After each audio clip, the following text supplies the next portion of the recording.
Hello, I'm Lisa Carrico, Director of Family and Veteran Programs for the Missouri Humanities. We are a member-supported organization, and our mission is to enrich lives and strengthen communities by connecting Missourians with the people, places, and ideas that shape our society. Thank you for joining us for Chapter 7 of this 10-part virtual storytelling journey that brings the book, Growing Up with the River, 9 Generations on the Missouri to life. Growing Up with the River by Dan and Connie Burkhart explores our state's rich cultural heritage through the eyes of 9 generations of children growing up in river towns along the Missouri River. Each of the 10 chapters will be presented by a storyteller and special guests. The series will run every Wednesday at 4 p.m. on Facebook Live, ending on September 30th. Today, we will explore St. Charles in 1959. St. Charles was founded more than 150 years ago and was now more a part of St. Louis, thanks to a new bridge over the Missouri River. During this time, the land around an old war materials plant had become Busch Wildlife Area, Missouri's largest conservation area. The same location was also proposed as a site for the United Nations. Today's chapter will be presented by Barnes and Bradshaw. Barnes is a native St. Louisan who spent 17 years working in the Historic Division of St. Louis County Parks Department and then 17 years at the Missouri History Museum as a special education events coordinator. He started doing first-person portrayals of early Americans over 25 years ago, and after retiring in 2017, became the sole proprietor of Historically Speaking, a company that offers storytelling programs and costume presentations for schools, libraries, museums, and other organizations. After Barnes' narration, we'll introduce our special guest, but we would like to first thank Dan and Connie Burkhart for writing such a wonderful book and for entrusting us to share these stories. Also, a special thanks to artist Brian Haynes for allowing us to share the beautiful illustrations within the book. Please let us know that you're watching by asking questions and leaving comments. In partnership with the Higher Education HEC TV, St. Louis Storytelling Festival, History Museum, and Magnificent Missouri, we present Growing Up with the River. Hello, how are you today? She was the luckiest girl in the world because her best friend lived with them. Yep, Grandma moved in last year and was just about the best thing imaginable because they did projects together. They read books and wrote letters to her pen pal. They watched Roy Rogers, Mickey Mouse on TV, and even better, she loved to fish. Grandma liked to say they were bluegill buddies. They were crazy about baseball too and listened to every single Cardinal game on KMOX radio, unless it went into extra innings on a school night. They even memorized stats for every Redbird and gave each other quizzes about batting averages. For her birthday, her family was taking her to a Cardinal game in person to Sportsman's Park. Her birthday was still a few days away, but they were able to choose a game when Bob Gibson himself was pitching. It was a dream come true to watch him pitch and then to see Stan the Man Musial at first base.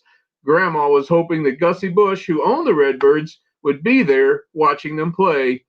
Surprisingly, Dad wasn't a big baseball fan, but he was excited about the game because it was the first time he would be driving over the new bridge, promising everyone a faster route to Sportsman's.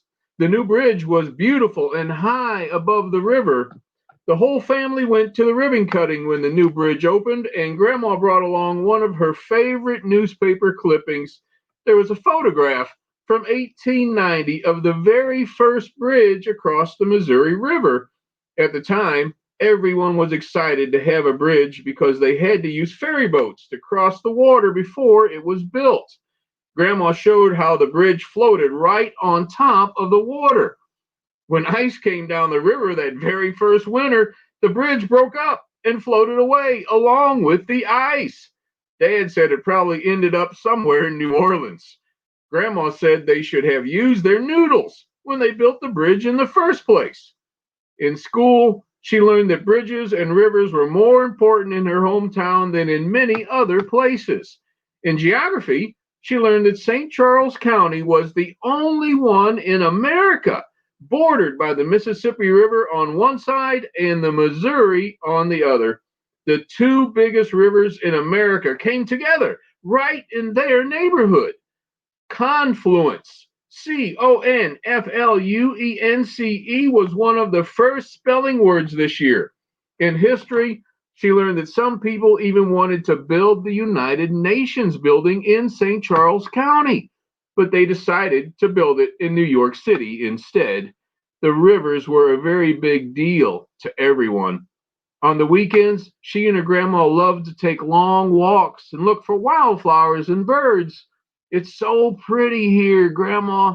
We're so lucky. It is pretty here, and I hope it stays this way. You know what happened to our home place? Poor Grandma, poor Grandpa, poor Dad. They had lived on a farm near the Missouri River, not far from Hamburg. They raised cattle and grew corn and wheat, and her dad was a good farmhand, planning to run the farm himself someday. But as she was always heard, Uncle Sam had other ideas. For one thing, Dad was drafted into the Army and had to leave the farm. At about the same time, in 1940, their farm was taken by the U.S. government. America needed to build things for the war, so the government took the towns of Hamburg and Hull and all the land around them to build a factory. It must have been a terrible time for Grandma. They had lived on that farm for many years, but with the coming of World War II, places were needed to manufacture bombs, ammunition, and other things for the war. Grandma said that they and hundreds of other families were told they had 6 months to move from their houses and their farms. She said the saddest thing was seeing photos of their houses and barns being set on fire to make way for the new factory building to help America win the war. The factory made explosives like TNT. Just last month, they had taken a Sunday drive over there on Highway 94, and everyone got quiet when they saw the fences and gates surrounding the factory. They watched the smoke and steam come from the plant that still, even though the war had ended a long time ago, made things for the Army. She couldn't help herself. Oh, I wish we still had our old farm. Why did they have to take it away? I want everything to be like it used to be. No, honey, Grandma said. You'll learn that there are some changes that are hard, but some are really good. When she lived on that farm, we didn't have television. You didn't? No, no TV, just our favorite radio shows. We had to go outside to use the bathroom, and we didn't even have real toothbrushes. Grandma knew she'd be happy if she didn't have to brush her teeth, but going outside in the cold to use the bathroom, why, that would be awful. And just think of how many like riding the bus to school every day. Would you rather walk all that way? Why, jeepers, no. Dad must have known that visiting the old home place might upset them. He had planned a surprise for the drive home. Very close to their old farm was one of their favorite places to fish, the ponds in the Busch Wildlife Area. Dad had packed their fishing poles. There's another spelling word for you, sweetie. Starts like confluence, but this word is conservation. Busch Wildlife Area was an enormous park with places to fish and hike and hunt. Grandma said that the same family who owned the Cardinals had bought this land and gave it to the people of Missouri to enjoy. Dad said they own the brewery too. We don't forget that. Like she said, Dad wasn't such a big baseball fan, but her dad really loved being out in the country and told her that conservation like this area was a really good idea. Dad said that maybe the best thing about the wildlife conservation area was that they could they could hunt, fish, and hike, but that there would never be any houses built there. It would always be a place where birds could nest and foxes could hunt. Nature would never be crowded out by stores and houses. At home in our neighborhood, everyone was very excited about all the development the new bridge would bring. Grandma said that the new Missouri River Bridge would even mean even more neighbors and schools and shopping centers. It was exciting, but farms were being sold every day to make room for the new neighborhoods. That would never have happened in the Busch Wildlife Area. I'm in charge of finding the worms, she called out as they walked toward the pond. Wait! They stopped to watch a family of turkeys skitter across the field. How great is that? Dad whispered. When I was a boy, before we had a conservation department in Jefferson City, the turkey were almost wiped out by the hunters. The deer, too.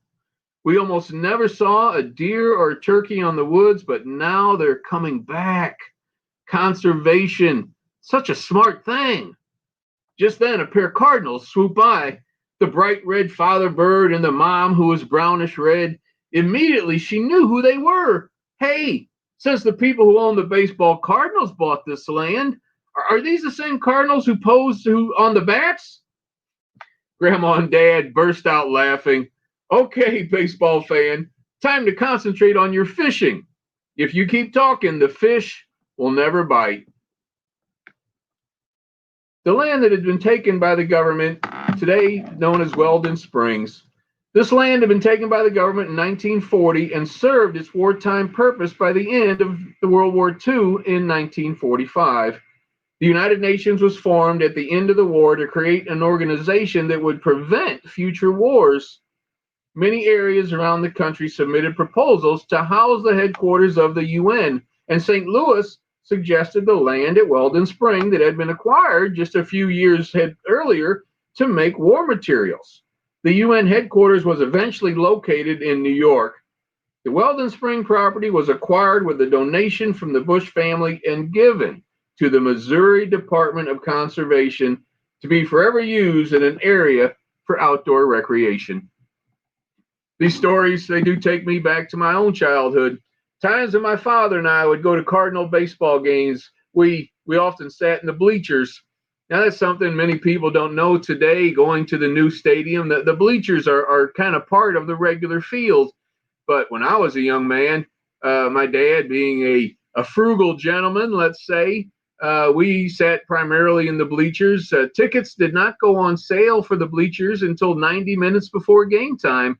And at my age, when I was a young man, they were $4, four whole dollars to watch a baseball game. And now once you got into Busch Stadium, why they had their own food facilities, their own restrooms, you really weren't allowed to go into the rest of the stadium if you bought bleacher tickets. That's pretty much where you sat. But there were no chairs, only benches, nothing to lean back on. But whenever a home run was hit, seems like more often than not, the home runs went into the bleacher seats. And I always thought that was a special bonus. As a young man, not really understanding the financials of all the situation, I thought how great it was that you could spend the least amount of money, but have the most amount of fun sitting in the bleacher seats, just waiting for the balls to come flying in.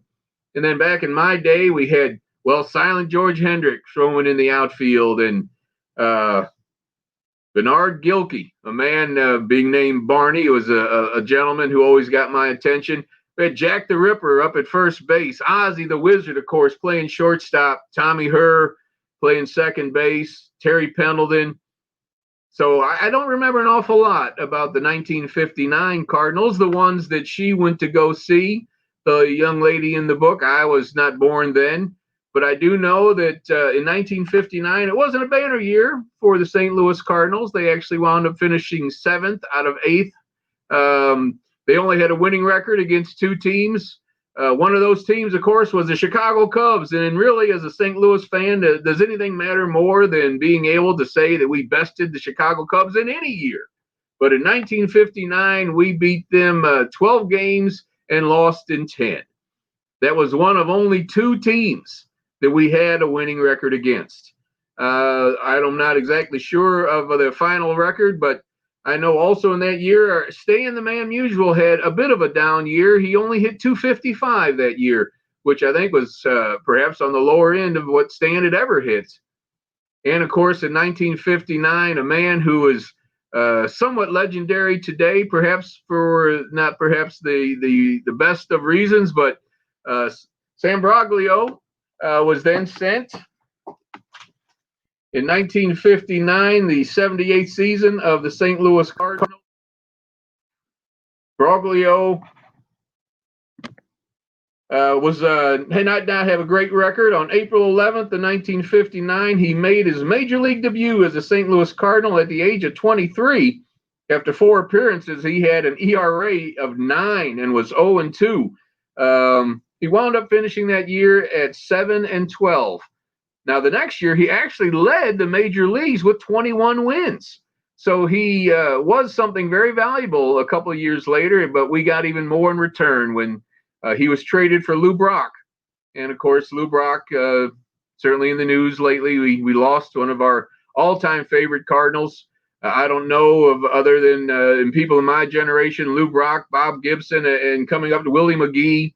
So in 1959, not perhaps a banner year for the St. Louis Cardinals, but for this young lady, a year that she will always remember. So, Lisa, I'm going to go ahead and... Thanks, Barney, for the great reading and for your personal childhood baseball story and for the interesting 1959 baseball facts. And Rip Lou Brock, we'll always remember you.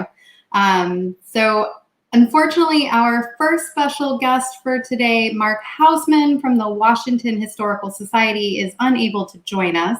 But in his place, we have our very own Caitlin Yeager, Director of Heritage Programs, and she'll be stepping in to recount the facts of Hamburg, Howell, and Toonerville when the Weldon Spring Ordnance Plant was built.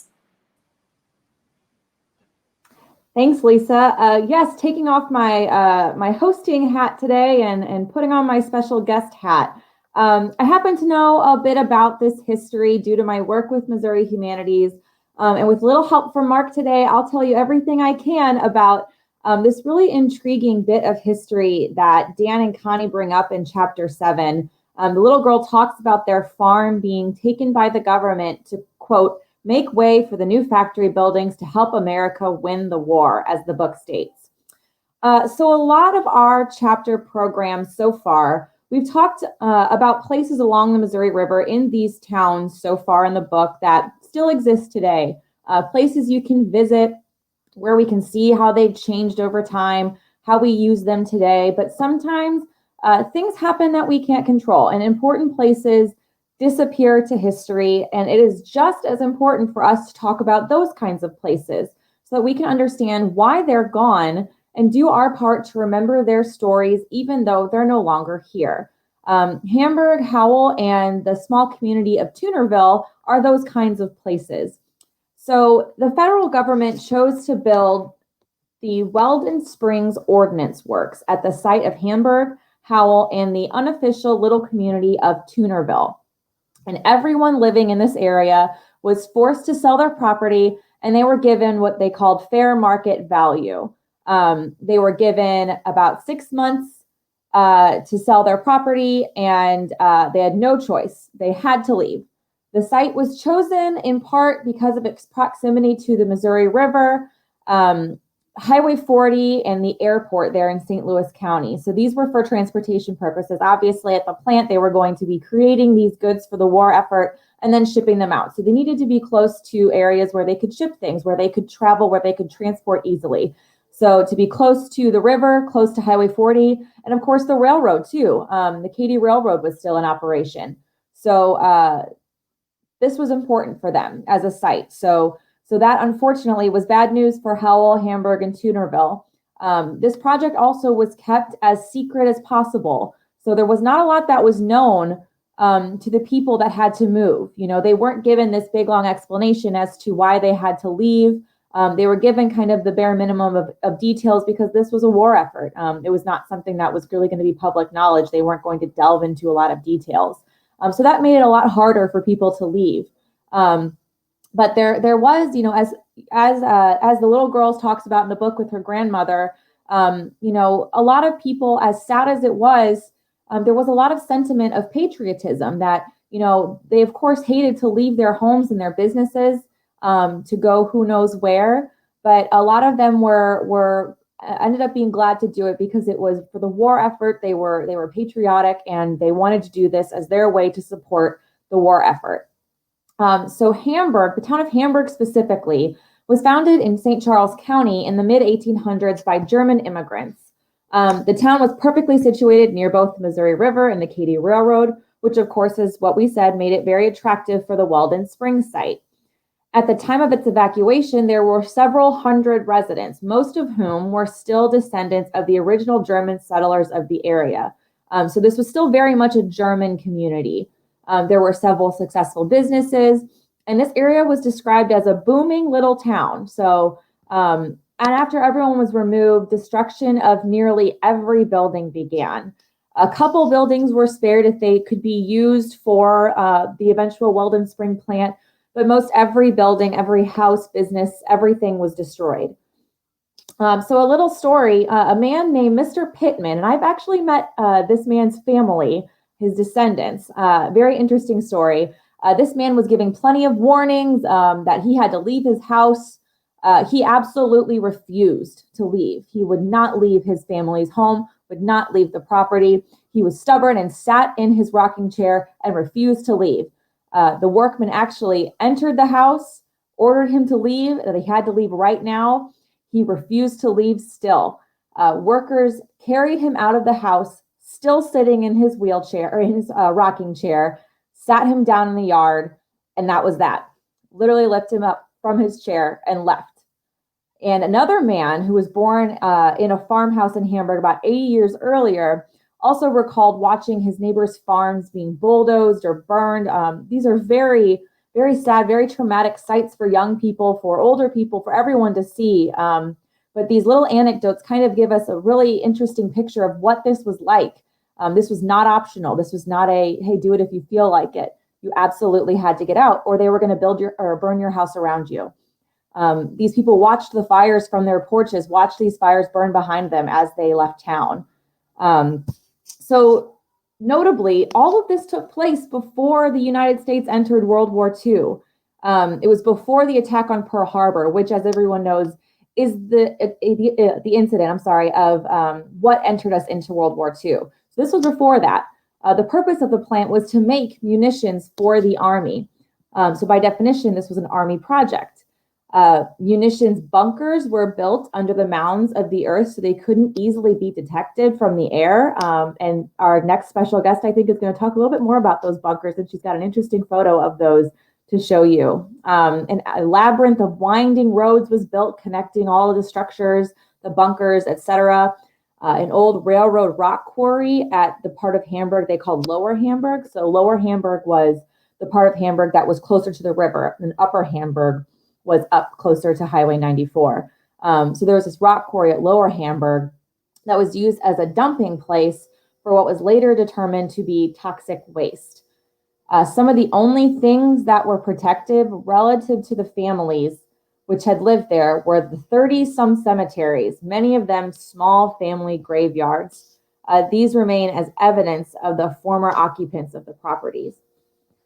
Much of this site today is the Busch Wildlife Area. After the plant was no longer deemed needed, a massive cleanup effort began to dispose of the toxic waste produced at the Weldon Springs site during its many years of operation. So the site is now a Superfund site and is operated by the U.S. Department of Energy.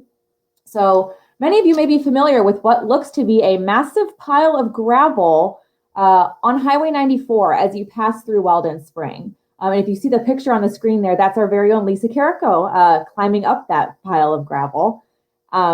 So underneath this pile of gravel and many, many layers of concrete, more gravel, dirt, limestone boulders, lots and lots of other protective layers is all of that toxic material I mentioned. You can even climb to the very top, as Lisa is doing in that picture. It's the highest point in the whole area, and it gives you quite a view. But underneath, it's interesting to climb to the top of that and think about what you're standing on. An interpretive center is also sits on the site now. It was built to help educate visitors on the history of the Weldon Springs site. Of course, the towns it took over and the cleanup efforts. It details the cleanup effort in extreme detail. It's very interesting. So I encourage anybody, once the pandemic isn't such an issue, since they are currently closed due to COVID-19, but once they reopen, I urge you all to head out there and check it out. It's really quite interesting. So the aftermath, what's left? You know, we've talked about the interpretive center. We've talked about, you know, obviously the plant itself doesn't exist anymore. There's a containment cell, there's the interpretive center, but the site and the containment cell actually are kind of far away from where Hamburg and Howell were, a couple miles. So a mile or two down the road from the interpretive center is the site of Hamburg. And you would never know driving down the highway. There's a couple of foundations from homes that were left mostly intact. They did collapse over time, and that picture up on your screen is actually some remnants. If you can see kind of in the middle there's some stone work, and then off to the right, there's a little bit of a foundation. So that was a home that was left mostly intact and then collapsed down itself. But as far as evidence of buildings that were there, there's really not a lot left. You know, they were really cleaning out this area in order to make room for this massive plant and to make sure that any sort of toxic materials weren't going to affect the surrounding areas. So they bulldozed and burned quite a few of these buildings. So there were big dump piles of materials that, you know, but there weren't really a lot left for you to see where buildings might have been. The road to Lower Hamburg, so I mentioned that there was Upper Hamburg by the highway. So that picture on the top on the screen, you see Highway 94 there, and that gate there, if you follow behind that gate, it's not open to the public, but if you have connections like I do, you might be able to explore. You can actually take that road. It's not really a road anymore. It's overgrown, but it's a very clear path from basically Highway 94 down to the Katy Trail, because that's where the railroad was, and then the Missouri River. And that would have been the road to Lower Hamburg. The cemetery maintained by the Boone Duden Historical Society is still in operation. It's a fairly decent sized cemetery. There's also several family cemeteries, as mentioned before. Those can be found kind of peppered along the road to Lower Hamburg and kind of throughout the woods there. You can see the entrance to the cemetery from 94. And then buildings in Hamburg would have been kind of along the road there and then back into those wooded areas. Something really interesting that when I talk about Hamburg, I like to mention, because I think it's kind of fascinating, is using plants and vegetation as indicators of where homes or businesses might have been. So kind of as you're exploring that area, you can see plants and trees that if this were just a natural area, would not normally have been there. Things like daffodils. Daffodils are not wildflowers. They're not native. They would have been planted purposefully. So, you know, there's a few places along Highway 94 where Hamburg was, where you can see daffodils spring up. And that's kind of an indicator that maybe those were planted decoratively outside of a house or a business or in a garden. You can see larger trees that if they would have grown, you know, naturally in the woods, would not be as big, because you know, trees and woods grow tall and skinny because they're competing for the sun, whereas trees that are in a yard have space to grow a big trunk and to grow nice and big and wide. So you'll see trees like that in the woods that probably were an indicator that this was a yard. Or something to where this was not, you know, this was there first, and then all this other stuff grew up around it. And then other plants like periwinkle and yucca that, again, were decorative, but not something that would have naturally been there. So they're interesting indicators for what might have been. So we do what we can to help, you know, tell this story. They've held a reunion of a lot of the families and descendants of families of this area. Mark, who was supposed to be our guest today, tries to keep a pretty detailed archive. His wife is directly descended from one of the founding families. And then we're trying to do what we can through our heritage programs to help educate people about the German heritage in Missouri, and then by extension, the story of Hamburg, Howell, and Toonerville, because those are related to that story. So I hope you guys learned a little bit of something. I'm sorry Mark couldn't be here. I tried to do the best I can to do what he would have done.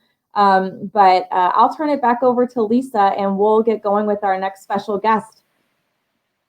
Thank you, Caitlin, for the fascinating history behind Hamburg Howl in Tunerville and the Weldon Springs super fun site. Our final guest for this afternoon is Nicki Wheaton, someone I have known for a while as we both used to work in the stingray exhibit at the St. Louis Zoo. Nicki has been a naturalist for the Missouri Department of Conservation for 8 years, where she presents to the public in St. Louis, St. Charles, and surrounding counties. Nicki will be speaking about how Busch Wildlife Conservation Area came to be, its past and present uses, and their current conservation practices. Hi, everyone. As you heard, my name is Nicki. Auguste Busch is the official name for Busch Wildlife, and Auguste Busch Conservation Area, everyone knows it as Busch Wildlife. The area was bought in 1947, and like you heard in that story, the Busch family did help pay for it. They didn't pay for it all, but they gave the Missouri Department of Conservation $70,000 in order to buy that area. The Busch area is just shy of 7,000 acres, at 6,987 acres.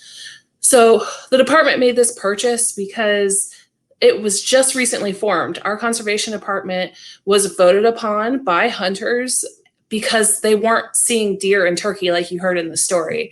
So in 1937, they decided to make a commission and they started buying properties. Fun fact, Rockwoods Reservation was the very first site that the department bought in 1938, which is also in the St. Louis area. So within that first 10 years, the department was able to buy Busch Wildlife with the help of the Busch family. So at the time, after World War II, they were still trying to do some cleanup. There was mitigation for a lot of the radioactive stuff, and it's still tested today. The background levels are so low that they barely read. So everything is safe. They did a fantastic job of cleaning that up. We'll see a picture of one of our bunkers. Now, these bunkers, there are about 100 of these left on Busch Wildlife. And what these bunkers were supposed to do was store TNT and DNT.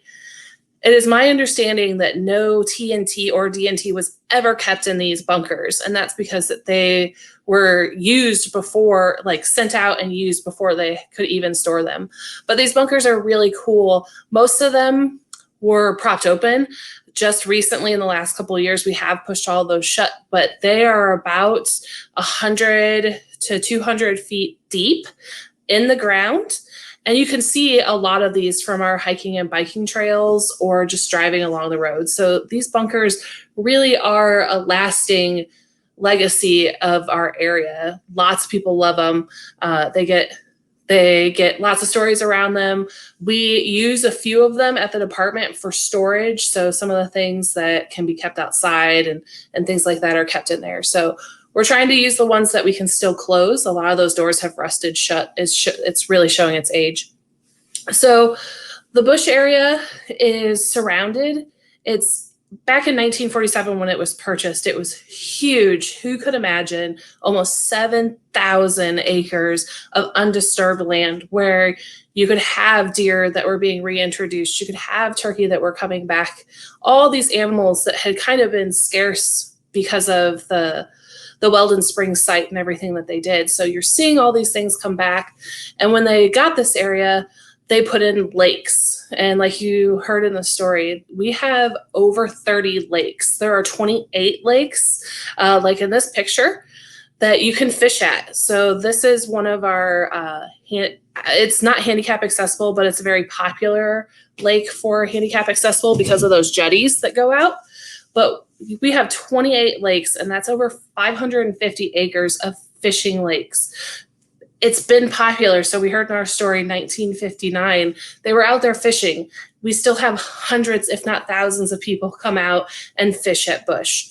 We have bluegill, like in the story. We've got catfish. We even do trout in the wintertime, which is a super popular program, even though they are not a native fish for our state.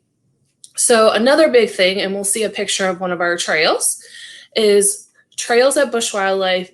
Some are very long, some are very short. It just depends on what you want to do as a hiker when you're out there.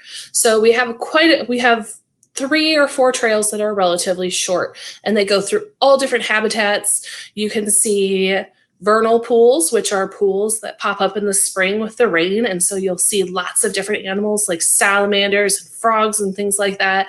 And then we have a prairie trail where you'll see lots of grass that have been pushed down, where deer are sleeping in the night. We have a fallen oak trail that is ADA accessible, and that goes behind our building. And it's a great trail because you get to go down by the stream, and then you go up some hills, lots of different types of habitat. And we often hear barred owls calling there at night. So it's a very cool trail. We also have a hiking biking trail that you can ride on or you can walk, and it can be as long or as short as you want it to be. So awesome.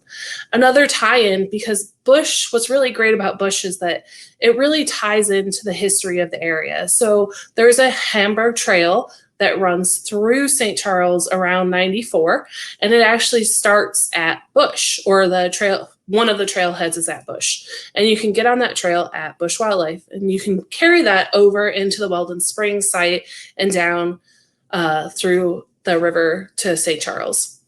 Now, what's extra special about Busch now is that Busch is connected to a site called Weldon Springs. Now, 94 cuts through that, but with the acreage from Busch and then Weldon Springs is 7,390 acres. There's Busch, Weldon Springs, and then the Missouri River. Across from Weldon Springs is a island called Howell Island. So we're bringing in the history there. There's where Howell comes back in. That island is 2,547 acres. So altogether, that's 16,924 acres of undisturbed conservation land.